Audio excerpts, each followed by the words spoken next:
साध्वी प्रेम बाइसा के पिता वीरमनाथ अब भी इंजेक्शन को ही मौत की वजह बता रहे हैं। वो किस कारण से उसका प्राण गया है, वो दुनिया के सामने आना चाहिए। बोला कि हमने निश्चित न्याय से हर बारीकी से हर चीज की जांच कर रहे हैं। साध्वी प्रेम बाइसा की मौत पर साध्वी प्रेम बाइसा के ड्राइवर का क्या कहना है, ये भी सुनवा देते हैं। हाँ, इंजेक्शन की वजह से वो तबीयत इतनी ज़्यादा खराब हो गई थी। पहले नॉर्मल जुकाम था और बाद में तबीयत ज़्यादा खराब हो गई इंजेक्शन लगाने के बाद। साध्वी प्रेम बाइसा को इंजेक्शन लगाने वाले कंपाउंडर देवी सिंह ने जी मीडिया से की खास बातचीत। देवी सिंह ने खुद को पूरी तरह निर्दोष बताया, क्या कुछ कहा सुनिए।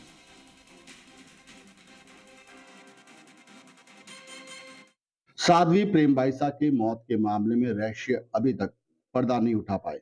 पुलिस लगातार इस पूरे मामले की इन्वेस्टिगेशन कर रही है। दर पड़ताल पुलिस कभी एसआईटी का गठन करती है तो कभी पुलिस कमिश्नर स्वयं मौके पर पहुंचते हैं, लेकिन इसी रहते से पर्दा अभी तक नहीं उठ पाया। कल जिस तरीके से वीरमनाथ, सुरेश और उसके मामा से पूछताछ हुई, उसके बाद भी लगातार पर्दा बना हुआ है। लेकिन सबसे बड़ी बात है कि इस समय हमारे साथ है इंजेक्शन लगाने वाले देवी सिंह जी, जिनसे पूछताछ भी हुई पुलिस में। उनसे पूछताछ के बाद, क्योंकि अंतिम समय में जब लास्ट जो इलाज किया था इन्होंने किया था, यहाँ से फिर निजी हॉस्पिटल प्रेक्षण ले जाया गया था, तो निश्चित रूप से देवी सिंह जी कौन सा इंजेक्शन लगाया था, कब आपको फोन आया था? वो मैंने डॉक्टर साहब की चिकित्सा अनुसार जो लगाया था वो सब मैंने बता दिया उनको।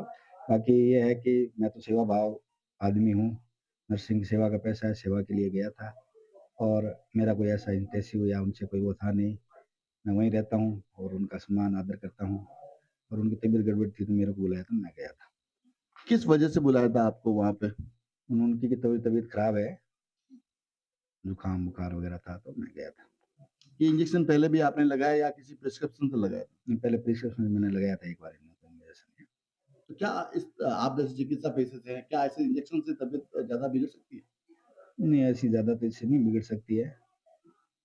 फिर दोबारा कॉल आया, क्योंकि उसके पिता का कहना है कि जब इंजेक्शन लगाया गया उसके बाद जो है तबीयत और बिगड़ गई थी, तो फिर आपको कॉल आया था? हाँ, कॉल आया था मेरे पास, 20-25 मिनट बाद कॉल आया था। कितने मिनट बाद? लगभग 20-25 मिनट के बाद करीब कॉल आया था मेरे पास। क्या कहा उन्होंने इसमें? वही कहा कि तबीयत ज्यादा गड़बड़ हो गई है, हॉस्पिटल लेके जा रहे हैं। पुलिस ने आपसे अनुसंधान किया, ऐसा क्या कुछ तथ्य आया सामने पूछताछ में? ऐसा कुछ नहीं, पुलिस ने मेरे को नॉर्मल बुलाया था, मैंने जो सच्चाई थी उनको बता दी।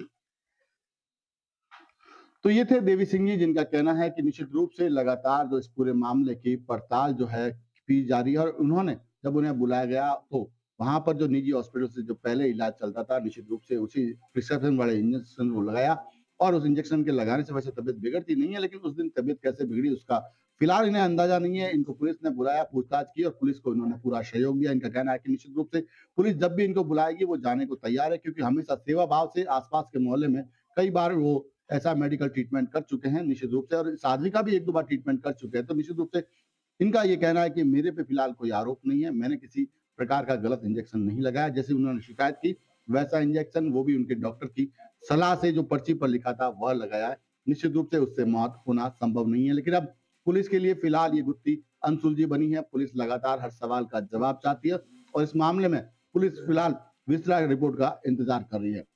राकेश भारद्वाज, जी मीडिया, जोधपुर। साध्वी प्रेम बाइसा की मौत की जांच पुलिस बेहद बारीकी से कर रही है, एक एक पहलू को सावधानी से खंगाल रही है। क्या कहना है जांच अधिकारियों का, सुन लीजिए।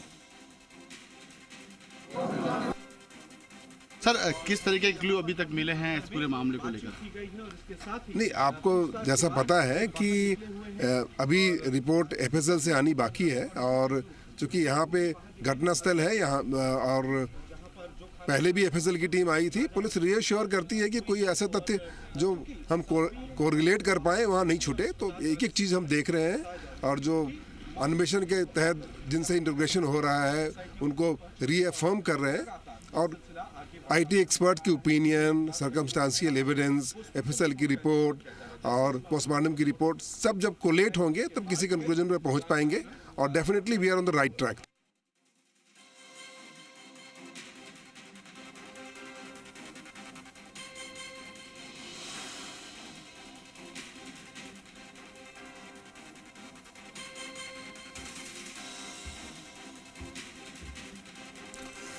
चलिए, मेरे सहयोगी दुर्ग सिंह बाड़मेर से हमारे साथ सीधा जुड़ गए हैं, राकेश हमारे साथ जुड़े हुए हैं लगातार। सबसे पहले दुर्ग में आपके पास आ रहा हूँ, अपडेट दे दीजिए सबसे पहले दर्शकों को, चल क्या रहा है अब।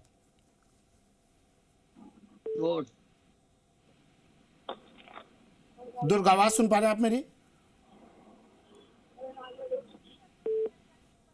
दुर्ग सिंह के पास में आऊंगा आप फिर से। राकेश, पुलिस की जांच कहां तक पहुंची, क्या चल रहा है, अपडेट क्या?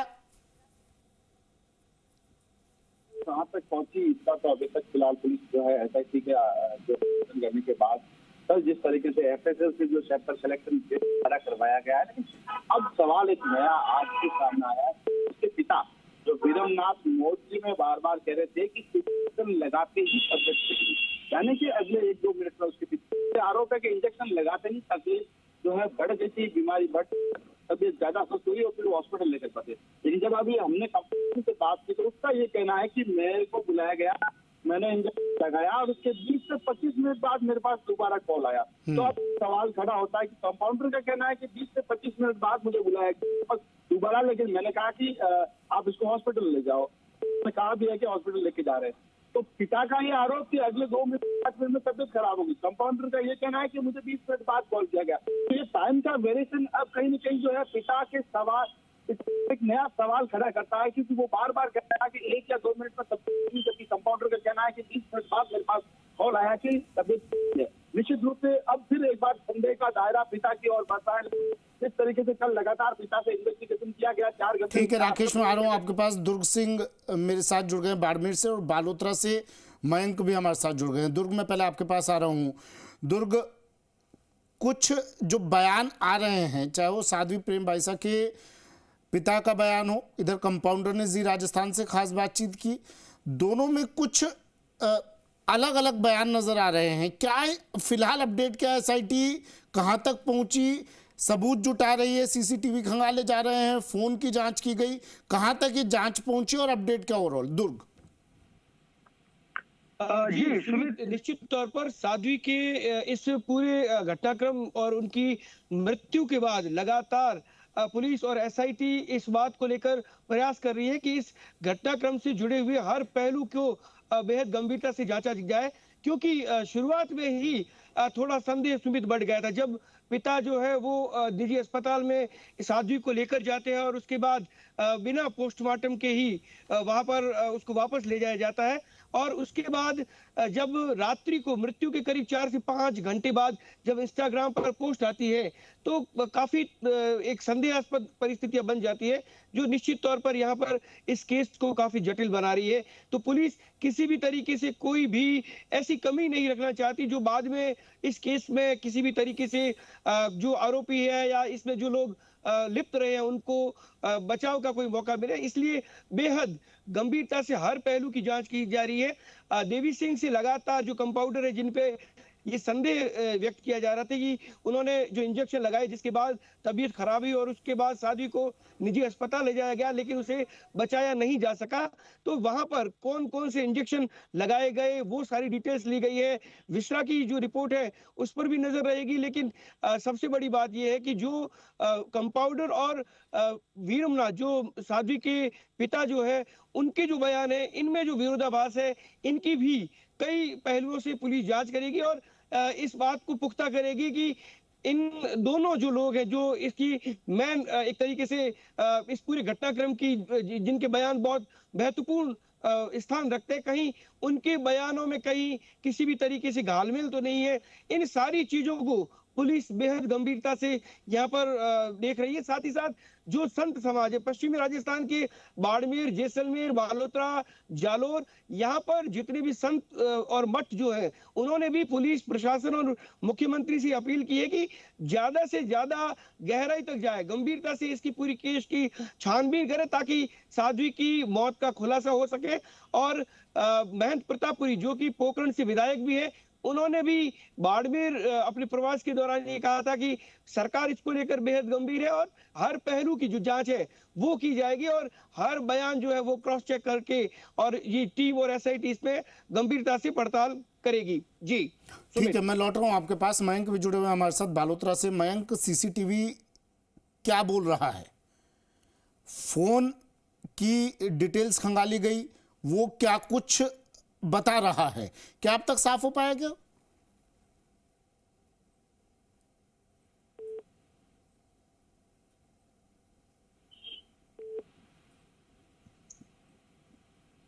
मयंक मयंक मयंक आवाज सुन पा रहे हैं आप मेरी?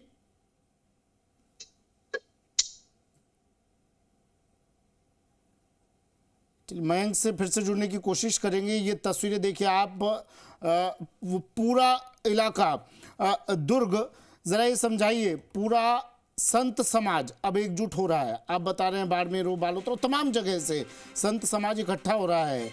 क्या इसका भी प्रेशर पुलिस जांच पर पड़ रहा है, क्या पड़ता नजर आ रहा है क्या? वक्त तो काफी निकल गया है, लेकिन अब तक कुछ पुख्ता रिपोर्ट या पुख्ता बात सामने नहीं आ पाई है। मौत के कारण आखिर है क्या? सुमित, मैं आपको बता दूं कि मामला अपने बालोतरा जिले के परियों का मामला है, जहां पर एक साध्वी की है जो जोधपुर के अंदर संदिग्ध अवस्था में मौत हो गई थी। उसके बाद ही लगातार जहां पर बवाल भी हो रहा है और लगातार जांच को लेकर मांग की जा रही है।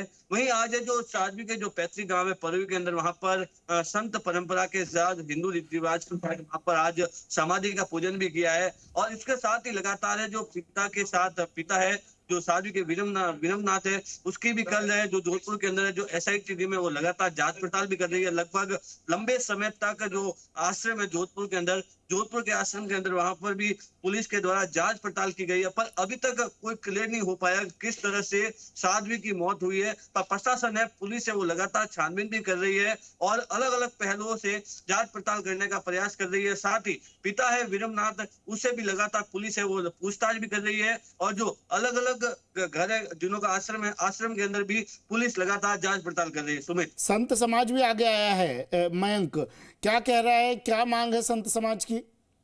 आपको बता दें बाड़मेर, बालोतरा और जैसलमेर से आसपास के क्षेत्र के जितने भी संत है वो लगातार मांग कर रहे हैं कि जो साध्वी है, साध्वी के साथ जो हत्या हुई है या मौत हुई है, उसका पूरा का पूरा कारणों का पता चल पाए और निष्पक्ष जांच हो। और लगातार आपको बता दें जो पोखरण से विधायक है प्रतापपुरी है, उन्होंने भी स्पष्ट रूप से मीडिया से बातचीत करते हुए कहा है कि प्रेम बाइस्ता को मैं बाल्यावस्था से जानता हूं और बाल्यावस्था से जानते हुए और अब उनकी मौत हो जाना कहीं न कहीं बड़े सवालों का निशान खड़ा हो रहा है। और लगातार मुख्यमंत्री भजनलाल शर्मा ने भी इसको लेकर निष्पक्ष जांच करने की भी बात कही है।